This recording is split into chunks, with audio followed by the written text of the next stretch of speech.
पहिलं प्रेम पूर्ण झालं नाही म्हणून विसरलं जात नाही आणि जेव्हा नशीब पुन्हा समोर आणतं तेव्हा मनात फक्त एकच प्रश्न असतो, कशी आहेस तू? हा ने तू कसा आहेस?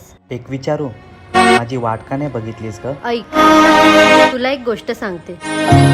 एकदा एका रेल्वे स्टेशनवर एक मुलगी उभी होती. तिला कोणीतरी सांगितलं होतं की थांब, मी येतोय, म्हणून ती तिथेच थांबली. एक ट्रेन गेली, दुसरी गेली, लोक जमा झाले, लोक आले, लोक निघून गेले, पण तरी ती तिथेच उभी राहिली.